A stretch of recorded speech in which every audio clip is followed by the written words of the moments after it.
Part 2 of WWE's top 50 superstars of all time, wrestlers and or superstars of all time. Now, please remember to like and subscribe if you do like the video, and also please comment and tell me if you agree that this is an objective and as best as possible unbiased list, because this truly is. As I get towards the end, you'll see that I am trying to be as unbiased as possible. Except I've just realised. No. Okay. I have tried to be as unbiased as possible. I just thought I did something very, very silly there. Okay, so we were on 33, Booker T. 32 is Yokozuna. Yokozuna, one of the great big men of all time. When he got in the, I remember the first time I saw him, I thought he was the most dangerous individual I've ever seen in the wrestling ring.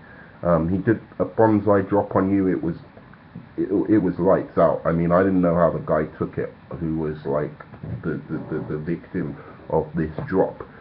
His bottom, massive 500-pound, dropping from the second ring onto the chest of his opponent, and this is a 500-pound man, and this guy was doing super kicks.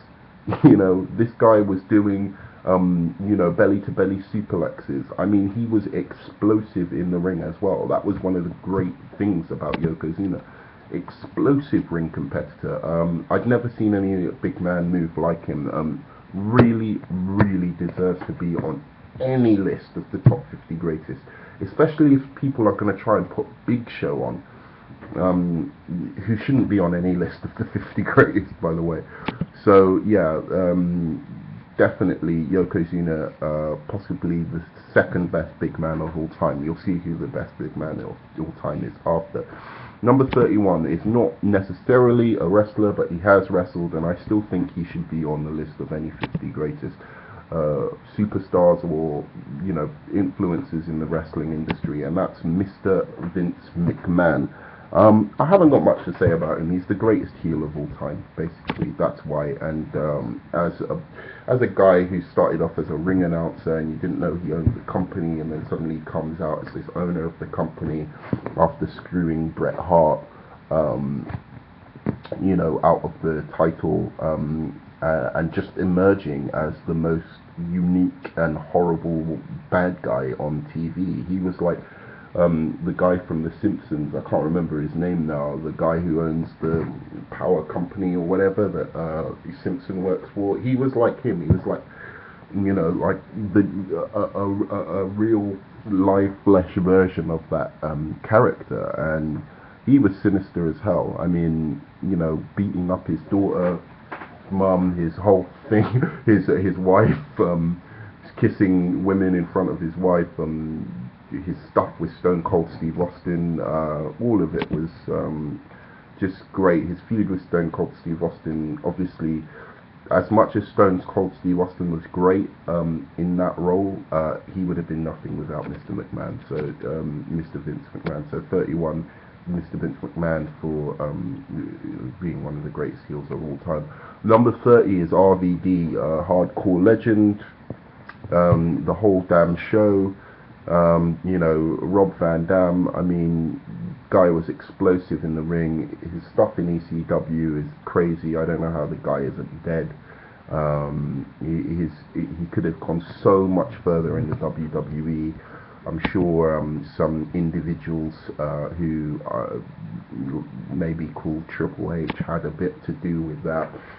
Him not getting a world title reign because he should have. He was one of the greatest of all time.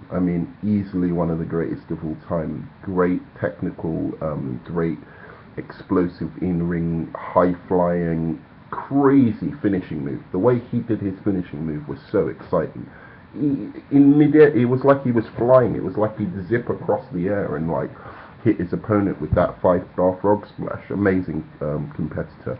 And part of ECW during a boom period, was one of the big names in ECW during a boom period, so he was a big draw in ECW. Not so much in WWE, but like still he wasn't booked as well as he could be, but still had some excellent 5-star matches. And I should add about Rob Van Dam, much more charismatic than people give him credit for. I think he was okay on the mic. I don't think he was brilliant. I don't think he was the best thing of all time, but I think he was okay on the mic. He just had a simple, like, I'm kind of a stoner style, which I thought worked for him. So and it was different. I hadn't seen it before in wrestling, so it worked for him. 29, Classy Freddie Blassie. This is one I might put a little video package just at the end, like in the because I'm going to put this in a playlist, so I might put a video package for this. Classy Freddie Blassie. People don't know much about him, and the fact is, this guy was one of the greats. I know he was wrestling in the 50s or whatever, but if you see this guy's mic work, and his in-ring, he did things in ring that nobody had ever done. Like, he was major cheat. He would bite into people's heads. He was the first to, like, literally bite his opponent's head, have them bleeding, absolutely disgustingly hated by the crowd. One of the best villains in the history of wrestling. And then when he got on the mic, he was more than brilliant. I'm talking rock standard, on the mic. He might even be beyond the Rock on the mic, or Stone Cold Steve Austin on the mic. I will put an interview, a very famous interview, in the playlist that he had with Muhammad Ali. The guy out-talks Muhammad Ali, okay? He has Muhammad Ali in hysterics. Now, if that isn't a great talker, I don't know what the hell is. So I'm going to put that in the playlist so you can have a look at that. Classy Freddie Blassie, and plus he was one of the great managers as well afterwards, and one of the most hated managers. Bobby Heenan, must have tailored everything, his whole style of Classy Freddie Blassie. Really all-round great superstar. So I would say not necessarily there during a boom period, may not even be an icon anymore, although I do think he is an icon. Even there was even a late 70s song that is quite famous that was that a band made for him. But he may not be the icon he was, should I say, but he had mainstream appeal. He managed Muhammad Ali. He brought Muhammad Ali into the WWE. And managed him in a wrestling match, so he did have mainstream appeal. So sorry, he may not be the icon he is anymore. People don't remember him as much, but nonetheless, Classy Freddie Blassie must. I know he was a big influence on The Rock. I know he was a big influence on Bobby the Brain Heenan, and the list goes on. Of who he would have influenced. Anybody who was great on the mic, he would have influenced. So they would have watched tapes of Classy Freddie Blassie. So yeah, he's definitely deserving of being on here. Number 28, Mr. Wonderful Paul Orndorff, one of the greats on the mic, one of the funniest heels of all time. Great, he had the great body. It was good in the ring as well, actually, but had the great body, and that was his gimmick. Like, I have a great body, and I'm so beautiful, and nobody can have a body like me. My body's wonderful, etc., etc., etc. Probably big influence on somebody like Mr. Perfect, for example, or even Ravishing Rick Rude, I think, came later. So Mr. Wonderful Paul Orndorff, is definitely deserving of being in the top 50, because he was just such a great heel. He really was. And I know he's very, very influential. Number 27 is Razor Ramon. I don't know how the fuck this guy didn't get on the top 50 list of all time. Just don't know. I mean, this guy is probably, really, after the Legion of Doom, the first real villain who became a babyface. he was a villain character who became a babyface just because of how cool he was. He didn't do anything different. He came in for intending to be a heel. He didn't do anything different. People just started liking him because he was cool, full of machismo. You know, like did the whole Cuban gangster style of talking. So Scott Hall, and then he went obviously on to be part of the NWO, which was one of the biggest money, you know, gigs in all of wrestling history. So, I mean, Scott Hall, Razor Ramon, on any self-respecting list has to be, you know, up there. I think you could put him a couple of places up because he's influenced people like Stone Cold. He's influenced people like The Rock. You know, all of those guys who were just bad guys who just, you know, fully embraced being a bad guy, and that just turned them cool. That is down to Razor Ramon's influence. And he was very good on the mic, very good in the ring as well. And also during a period of time which was quite, you know, obviously well watched. I mean, NWO was one of the biggest things with all, in wrestling, as I said. Number 26, Chris Jericho. Jericho has never been one of my favourite guys, but I don't think any self-respecting list can have Jericho off. Great on the mic, seems to connect with people. I don't necessarily understand why, but he connects with people on the mic. Good babyface, good heel, was part of the boom time of wrestling, first undisputed champion, great in-ring competitor. The list goes on. I have mad respect for Chris Jericho. I just don't really like his gimmick, that's all. But I do have mad respect for him. And I think he has got some really good promos sometimes. He just was never really the best. I'll put it that way. He was never really the best. You know, until recently when he came back in the PG era and I think he completely destroyed CM Punk on the mic, to be honest. Who's supposed to be the best now, anyway. But number 25, I like CM Punk, by the way, but number 25 is Rowdy Piper. Great mic worker, crazy guy. I don't really get it, like with him as well. Number 25 I think is a good spot for Rowdy Piper. He was number 10 on that list. I really don't get it. I mean, he was part of a boom period of wrestling. He was in the cartoon, the wrestling cartoon, as a villain. I mean, there's some things that you could say he is a cultural icon in a way. He was a cultural icon, definitely. I just think in terms of his wrestling ability and in terms of his mic skills, he's quite overrated, personally. But he was hated as a villain, loved as a babyface, never got a championship. He could be higher. If I'm going to be honest. But the people I've got above, I think, will explain why. So number 24 we have Goldberg. Now Goldberg obviously was a cultural icon during his time.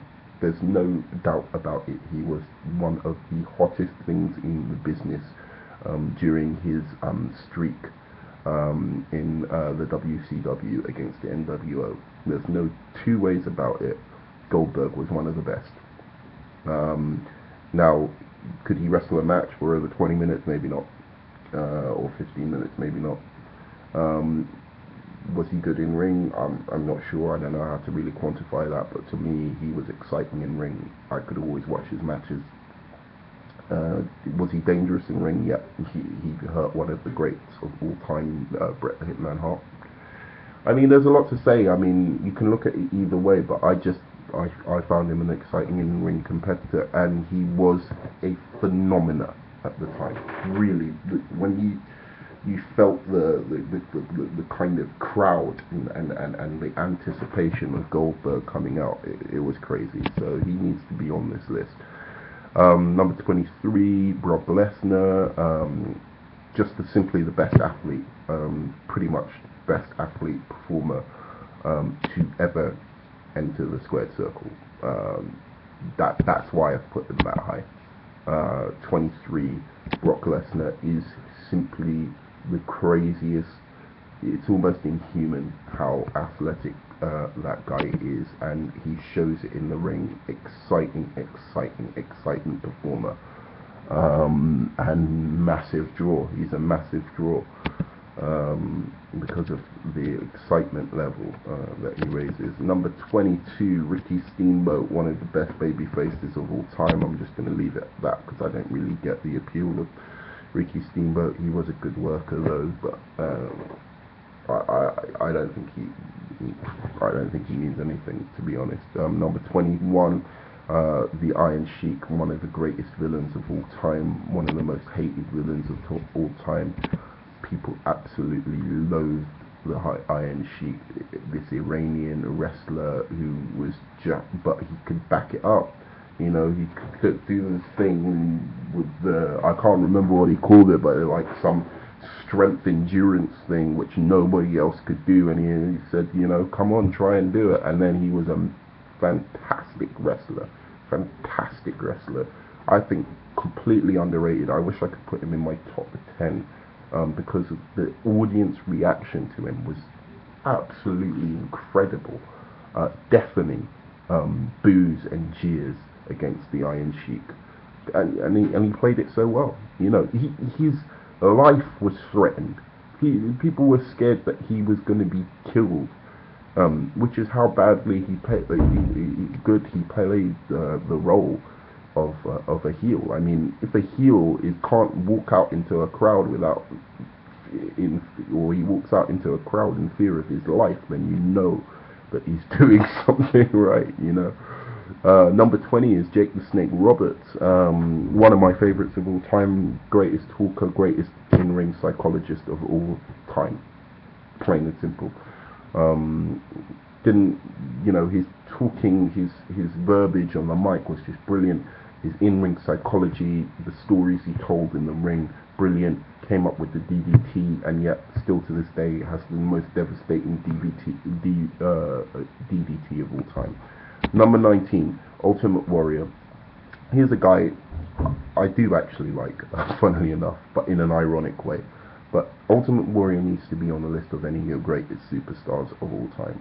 People say, okay, he wasn't a great in-ring competitor, he wasn't great on, in terms of his ring psychology, but the excitement this guy generated was all that this guy was about. It was about, you needed to put him against somebody who could make him look passable in the ring, and it was just about the excitement he generated. He was frenetic, he was all over the place, he was mad, he was passionate, and people say he didn't cut good promos. I disagree. What is a good promo? It's something that is memorable. It's something that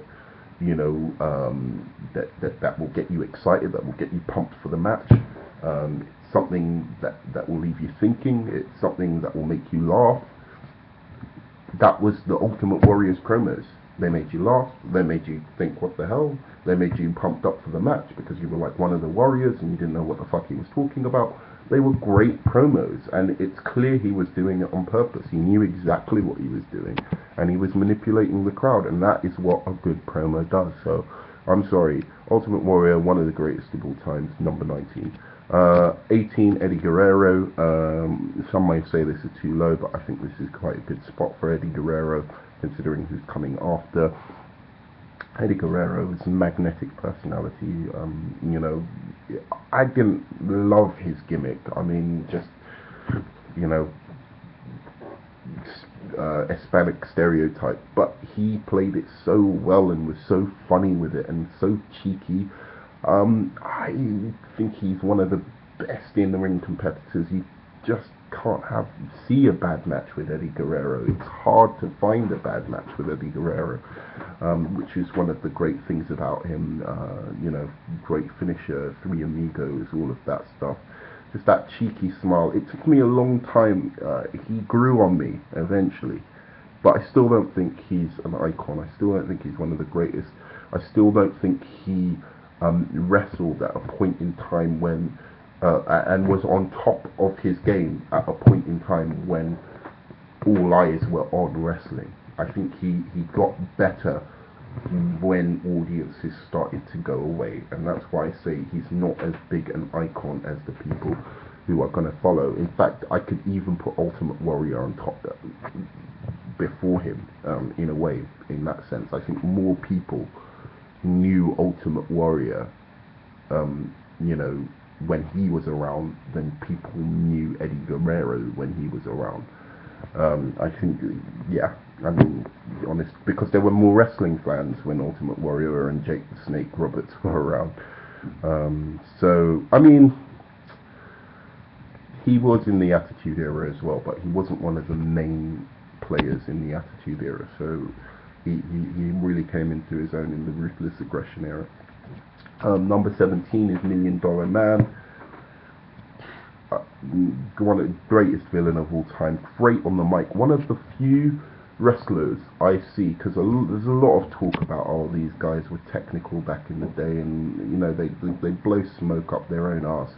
And $1 Million Man is one of the few wrestlers you can actually watch from back in the day. With nearly all of his matches are enjoyable. He really, really is good in-ring competitor. He really, really did put on exciting matches. I think exciting matches really started when you get the Shawn Michaels of the world, and you get like the table matches, the ladder matches with Shawn Michaels and Razor Ramon. That's when exciting matches started to happen. But $1 Million Man was having great matches before then, very, very eminently watchable matches, you know, and he had a great gimmick, you know, and he pulled it off so brilliantly, was great on the mic, had that great laugh that everyone remembers, and yeah, so I think $1 Million Man definitely deserves to be on the list. I will finish off this list with the next installment. Remember, like and subscribe, and tell me what you think of the list so far.